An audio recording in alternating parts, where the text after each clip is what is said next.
नमस्कार विद्यार्थी मित्रांनो, या यूट्यूब चॅनलवरती आपलं खूप खूप स्वागत आहे, जिथे आपण इंग्लिश ही मराठीतून शिकतो. चला आज आपण बघूया की मराठी वाक्याची रचना कशा प्रकारची असते आणि इंग्लिश वाक्याची रचना जी असते, जो स्ट्रक्चर असतो तो कशा प्रकारचा असतो हे आपल्याला आज बघायचं आहे.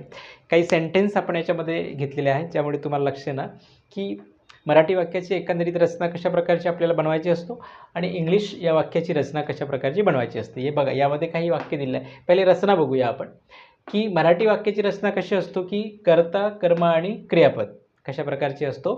कर्ता आहे, कर्म आहे आणि क्रियापद आहे, या प्रकारची त्याची रचना असतो. कारण आपल्याला इंग्लिश ही शिकायची असेल तर ती मराठीमध्ये स्ट्रक्चर करता येणे, म्हणजे मराठीमध्ये ते वाक्याचं रचना करता यायला पाहिजे, त्या वाक्याची रचना करता यायला पाहिजे. म्हणजे तो टेन्स जो आहे तो आपल्याला ओळखता यायला पाहिजे, काळ असतो तो ओळखता यायला पाहिजे. तो समजा तुम्हाला ओळखता आला तर त्यानंतर तुम्हाला काय करता येतो, त्याला इंग्लिशमध्ये कन्वर्ट करणं हे सोपं जातो.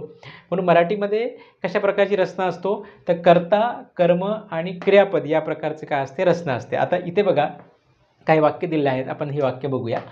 काही सेंटेन्स आहेत की तो आंबा खातो, हे वाक्य आहे. बघा, या वाक्यामध्ये आपण बघितलं तर आपल्याला दिसून येतो की पहिले काय आहे तर कर्ता आहे. पहिलं काय आहे, हा कर्ता आहे. त्यानंतर काय दिसतो आहे आपल्याला, कर्म दिसतो आहे आणि त्यानंतर आपल्याला काय दिसतो आहे, क्रियापद दिसतो आहे. अशा प्रकारे म्हणजे कर्ता, कर्म आणि क्रियापद अशा प्रकारची मराठी वाक्याची रचना होत असते. म्हणजे ज्या व्यक्तीकडून क्रिया होत असेल त्याला आपण काय म्हणतो, कर्ता असं म्हणतो. आणि क्रिया दाखवणारा जो शब्द असतो, जो क्रिया दाखवणारा शब्द असतो त्याला काय म्हणतात, क्रियापद असं म्हणतात. आणि ज्या शब्दावरती क्रिया होतो, ज्या शब्दावरती काय होतो, क्रिया होत असेल तर तो काय असतो, कर्म असतो. तो काय असतो, कर्म असतो. म्हणजे कर्ता, कर्म आणि क्रियापद या प्रकारची वाक्याची रचना, मराठी वाक्याची रचना आपल्याला दिसून येतो. त्यानंतर बघा, ती चाय बनवते, हे वाक्य आहे. हे मराठी वाक्य कशा प्रकारचं बनलं आहे की पहिले कर्ता, कर्म आणि क्रियापद या प्रकारे ते वाक्य बनलेलं आहे. त्यानंतर थर्ड नंबरचं बघा की शिक्षक मराठी शिकवतात, हे वाक्यसुद्धा आपण बघितलं तर आपल्याला दिसून येतो की पहिले काय आलं आहे की पहिलं कर्ता आलेला आहे, त्यानंतर कर्म आणि नंतर क्रियापद. शिकवण्याची क्रिया कोणाकडून होत आहे तर शिक्षकाकडून ही शिकवण्याची क्रिया होत आहे, अशा प्रकारचं दिसतो आहे. फोर्थ नंबरचं जो आहे, फोर्थ नंबरचं सेंटेन्स बघा.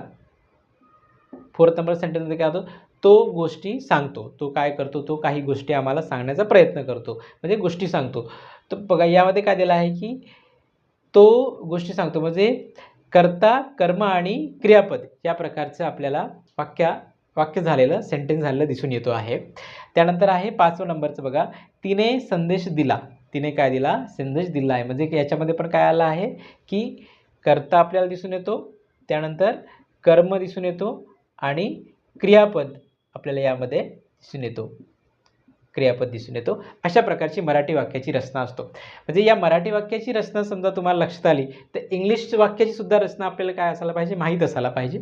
इंग्लिश वाक्याची बघा रचना, इंग्लिशचं जे सेंटेन्स असतो, त्या सेंटेन्स असतो त्या सेंटेन्सची रचना कशा प्रकारची असतो तर सर्वात पहिले आपल्याला सब्जेक्ट जो असतो तो ठेवायचा असतो, त्यानंतर वर्बचं फॉर्म ठेवायचं असतो आणि त्यानंतर ऑब्जेक्ट जे असेल ते ठेवायचं असते. म्हणजे मराठी वाक्यामध्ये आपण काय ठेवत असतो, पहिले सब्जेक्ट ठेवत असतो मराठी वाक्यामध्ये, म्हणजेच कर्ता ठेवत असतो, कर्म ठेवत असतो आणि क्रियापद ठेवत असतो. पण इंग्लिशमध्ये काय ठेवायचं आपल्याला, पहिले सब्जेक्ट ठेवायचं आहे, त्यानंतर वर्ब ठेवायचं आहे आणि ऑब्जेक्ट ठेवायचं आहे. अशा प्रकारे आपल्याला इंग्लिशमध्ये वाक्याची रचना करायची आहे. या प्रकारचं स्ट्रक्चर ते असेल. आता हेच मराठी वाक्य आपण इंग्लिशमध्ये केलेलं आहे. याच्यामध्ये बघा की तो आंबा खातो, हे इंग्लिशमध्ये आपण जेव्हा बनवलं तर हे स्ट्रक्चर जे आहे मराठीमधलं ते चेंज झालेलं आहे. इंग्लिशमध्ये या रचनेप्रमाणे हे स्ट्रक्चर बनलेलं आहे. म्हणजे हे सेंटेन्स बनलेलं आहे की ही इट्स अ मँगो. म्हणजे पहिले सब्जेक्ट आला आहे, त्यानंतर वर्ब आला आहे आणि काय आला आहे, ऑब्जेक्ट आला आहे. अशा प्रकारे वाक्याची रचना झालेली आपल्याला दिसून येतो. म्हणजेच काय होणार की सब्जेक्ट येणार, वर्ब येणार आणि ऑब्जेक्ट येणार, या प्रकारचं ते वाक्य बनेल. नेक्स्ट बघा, ती चाय बनवते, हे सेंटेन्स आहे. आता हे मराठीतलं सेंटेन्स आहे ते इंग्लिशमध्ये बनवताना कशा प्रकारे आपण बनवलं आहे की पहिले सब्जेक्ट म्हणजे बनवण्याची क्रिया कोणाकडून होतो आहे, तिच्याकडून आहे. म्हणजे सब्जेक्ट पहिले ठेवला, त्यानंतर आपण काय ठेवलं, वर्ब ठेवला आणि नंतर काय ठेवलं आहे, ऑब्जेक्ट ठेवलेला आहे. अशा प्रकारची क्रिया आपण केली.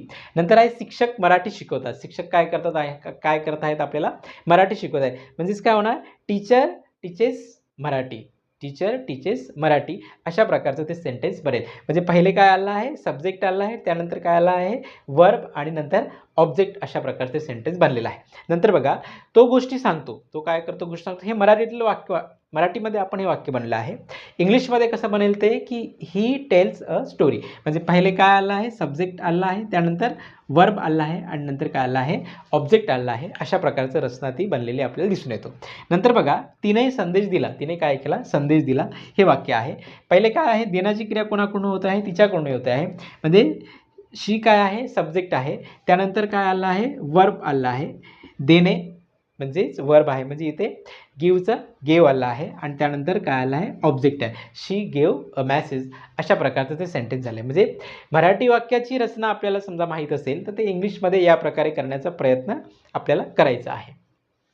याच प्रकारे नवीन नवीन व्हिडिओ बघण्यासाठी आपण या चॅनलला सबस्क्राईब, लाईक आणि शेअर करावं अशी मी आपणास विनंती करतो. ज्या प्रकारचा प्रतिसाद आपण देत आहात अशाच प्रकारचा प्रतिसाद आपण द्यावा अशी मी आपणास विनंती करतो आहे. नमस्कार.